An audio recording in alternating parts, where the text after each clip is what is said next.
diagnosis and treatment, we're seeing many of them enter into puberty, become adults. My oldest patient is about 65 to 70 years old now. So they clearly have entered into a new era of life. So there are issues with GS, not a cure. So what we see is some of them can develop osteoporosis. So why do they develop osteoporosis? One is because of the restrictive nature of the diet. A second part of it is if you've got kidney involvement, which we see in GST1, you can lose some there. The third is if you think about lactic acid. If you've got a high level of acidosis, then you're trying to chelate it from the bones. There are many reasons why they can have osteoporosis and fractures. They can also develop a renal dysfunction and ultimately a renal failure. And a part I think which will interest you as a gastroenterologist in this audience is they can develop what we call benign growths of the liver or liver adenomas. But I've started taking that terminology of benign away from it because a high proportion of these patients actually go on to develop liver cancer. And so our group was actually one of the first to actually show that there is malignant transformation in patients with glycogen storage disease type 1. But do you all see patients with GST1 here? And do you all want presence of adenomas? You can miss adenomas. And so the best way to do it is MRI or CT with limited radiation with contrast to really look for the presence of adenomas in these patients. And so in terms of the management, as I said, in addition to the cornstarch, which will of course help with the glucose, some of them can still have high levels of uric acid, so you may have to treat it with allopurinol. And then some of them really have cholesterol and triglycerides in the thousands. I'm not talking about hundreds. When you take a sample, the best way you can make a diagnosis of GST1 is when you spin the sample down, what you see is a real milky turbid appearance to the plasma. Their cholesterol and triglycerides, as I said, can be above 1,000. And so if with metabolic control it does not improve, then you may have to use anti-lipid medications with caution. And of course, in some patients, we've had to do a kidney transplantation or a combined kidney and liver transplantation. So it's not without its own sequelae and its own problems, but we have needed it for some of it. So for you who are in the gastroenterology audience, I think if you see a liver adenoma, depending on the size of an adenoma, if it's small, under 2 centimeters, you can actually treat it with an ethanol injection or with what we call arterial embolization or with ablation. But if it's very large, you may have to do a partial resection, and in the worst scenario, you may end up having to do a liver transplantation. So the diagnosis really for GST1, I know over here a lot of it is clinical. It's a small gene, it's just 5 exons. So you can actually do gene sequencing, which is the best way to do it. Or the other way is you can actually do enzyme analysis, but which does require a liver biopsy. So you all send this to Dr. Kabra, is that? So there is a subtype which is GST1B, and without making much ado, these patients, in addition to having everything that I talked about, also have a neutropenia or a low neutrophil cell counts, but also a neutrophil dysfunction. So if you think about a low neutrophil count, they are very prone to infection, and they also can develop a Crohn's-like disease. So many of them have inflammatory bowel disease and significant complications from it. So treat that with GCSF or with Neupogen, I don't know what it's called here, but there are ways around it. So now I'm going to talk about GST3, but very, very briefly, because we've almost talked about it with the case. What I just want you to envision is that this is the macroscopic view of that glycogen molecule. So these are the glucose residues. This is the branch point, and these are again the glucose residues. So the outer parts are broken down by phosphorylase.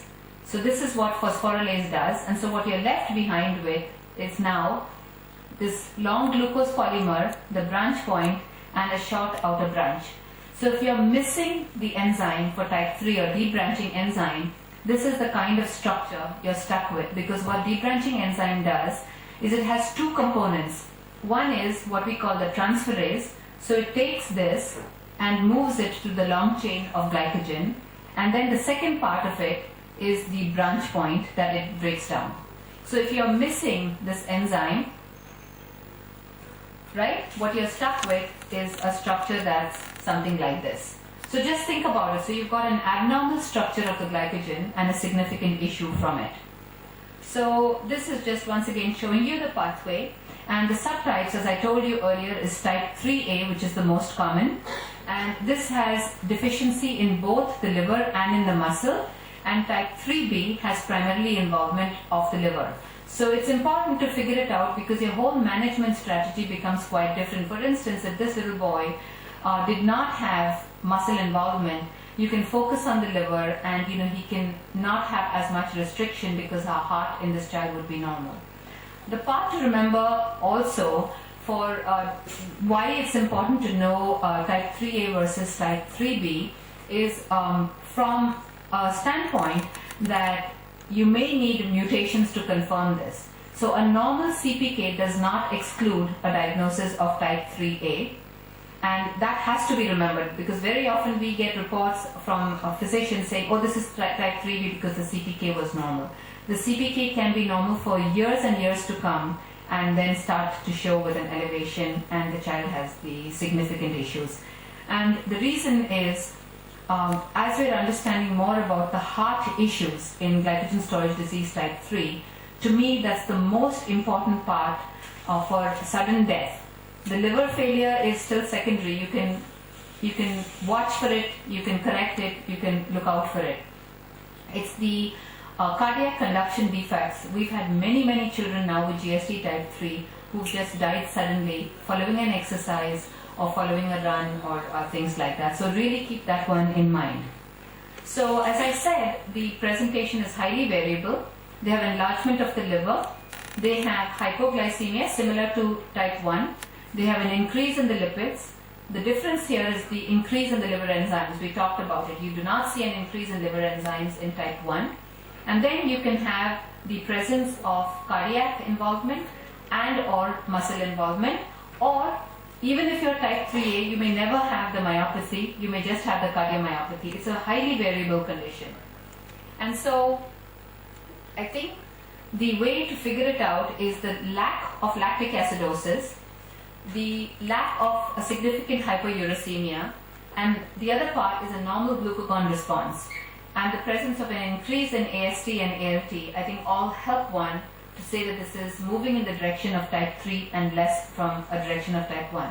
And if you've done a liver biopsy, the glycogen content is so increased in type 3 as compared to type 1, where, as I told you earlier, you see fat as well as glycogen. So we've talked about it. The complications with this condition, as we've already discussed, can be liver cirrhosis. Some of them have developed liver carcinoma. And the biochemical consequences of this disease actually fools you, because as they get older, the hypoglycemia pretty much corrects itself. The reason is that you've got intact neoglucogenesis and the body's demands on glucose are not as much. But if you don't continue to follow these patients, they can actually come back several years later with life-threatening cirrhosis. So that's the importance of following these patients over time, monitoring them, having to do CT scans, etc. And so this is a child with GST type 3. You can see how irritable she is, and you can see that this was when she was initially diagnosed. This is one of our long-term survivors with GST type 3. This was him in the early stages of the disease. This disease is very interesting because the muscle involvement, I don't think is only because of a myopathy. I think that they also have a neuropathy. And you can see him and these pictures that he's actually got wasting of the distal muscles of the hand, which came on several years before his proximal muscle weakness. And now, as we've done more and more research on these patients, what we're finding is that they can have abnormal nerve conduction studies telling us that this is a neuropathy in addition to a myopathy. And so this is a close-up of this older gentleman, and as you can see, he's got significant wasting of his hands, and he ultimately succumbed to liver carcinoma, this patient. So the treatment of GST3, I think we've covered it beautifully because we've talked about GST type 1. I just want you to think about it. Do they need lactose restriction or sucrose restriction in type 3? Why? And the reason for it is because there is no block there. They are able to utilize it. So the diet is not as restrictive as it is in type 1. The second is because of intact neoglucogenesis, you can give them the protein.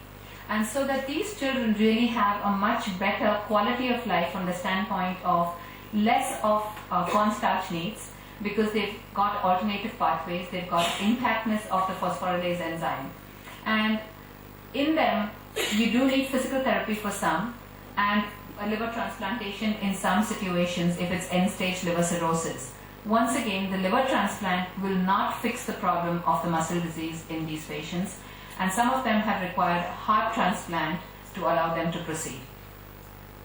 So the problem with type 3 glycogen storage disease is it's a very large gene as compared to 5 exons, which we talked about for type 1. This particular gene is 35 exons long. And the other complicated part is what we say there are many private mutations. So it's not like we have a common mutation database to say that if I were to do it amongst Indian patients, if I screen for 5 mutations, I'm likely to find it. So that's another challenge with it. So the one way to make a diagnosis of GSD type 3 is, of course, clinical and looking for enzymology, where you look for deficiency of deep branching enzyme. But if you want to exclude whether there's muscle involvement or not, very often you've got to do a muscle biopsy and show the enzyme deficiency also in the muscle. So now we'll talk about GSD type 4, and I think this for the gastroenterologist is critical, really critical, because of the following reasons. So first of all, where is the block here? In this, if you think about the word branch, you're trying to help the glycogen branch. Remember I said it's really important to have the branching nature, because otherwise you're just going to have long strands, right? So in this deficiency, what you have is just single length of the glucose polymers, because you're not able to do the branching because of branching enzyme deficiency. So the structure of the glycogen in this condition is plant-like, and under the microscope you can separate it from the other forms of GSD because it looks different. It looks like amylopectin, like a plant, like plant glycogen. So the problem, as you can think about, once again, this is an abnormal structure of glycogen. So we talked about this earlier. If you have an abnormal structure, you're going to have it serving like a foreign body. So you're going to have liver cirrhosis, you're going to have the increase in liver enzymes, etc. This is a problem with branching. There's no problem with glucose, right, per se, in breaking down the glycogen. So you don't have hypoglycemia in GSD type 4 unless it's terminal or end-stage liver cirrhosis. So this is one of the GSDs where you don't see hypoglycemia. So this is really the lack of the branching makes the glycogen insoluble, and as a result of it, it appears like the fibers of amylopectin. So the one part that I want, if I can just give one message for GSD type 4, is that the presentation is extremely, extremely heterogeneous in terms of involvement, in terms of the age, and in terms of the clinical manifestations. So many of them have the organomegaly, hepatosplenomegaly, because they've already gone into liver cirrhosis and portal hypertension. As I talked about, that they can have the elevated liver enzymes. But as we've learned more about this condition, there are patients who have the non-progressive form of this condition or a milder hepatic form. And we have actually rescued a few patients who were up for transplant, because what we identified is that they have certain genetic changes or certain mutations which are protective in some way, and they don't end up having liver cirrhosis. So really, for all of you, I don't know how many of them you've seen, but this is really critical to look at. Another form of GSD type form is the multisystemic form, where they can have cardiac involvement, muscle involvement, nerve involvement, in addition to liver involvement. So here, if you're fixing the problem with the liver transplant, you're not fixing the rest of the baby. So once again, involving the clinical geneticist or the gastroenterologist to give the complete picture is very important. And then there's a form which is the fatal form. And then what we've also seen is what we call adult polyglucosan disease, which is really more a nerve condition with no liver involvement. So this is a highly heterogeneous condition, and I think no one has really put enough emphasis and focus on GSD type 4 until quite recently. So the treatment for it, as I said, is really supportive care or the liver transplant. And as I said, the caution here is to do the transplant for the right patient, who does have the progressive form of liver cirrhosis. So the diagnosis can be done by sequencing, or it can be by enzyme deficiency, which can be shown. And as I said, the classic way is if you do a liver biopsy and you see glycogen with this amylopectin kind of structure, you can make a diagnosis of GSD type 4. So now we'll talk about type 6.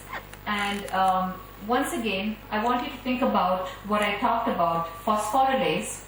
There are two forms, but we're only going to focus on the liver phosphorylase. So when I showed you the structure of glycogen, I said that the breakdown of glycogen, the outer branches, is done by an enzyme called phosphorylase, and the inner branches is done by type 3 or debranching enzyme.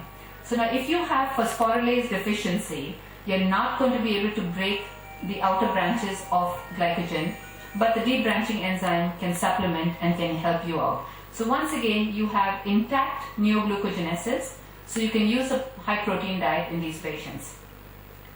So here's where the block is. As I showed you, because of the deficiency, you cannot do this part of it, but the rest of the job can be done by the branching enzyme.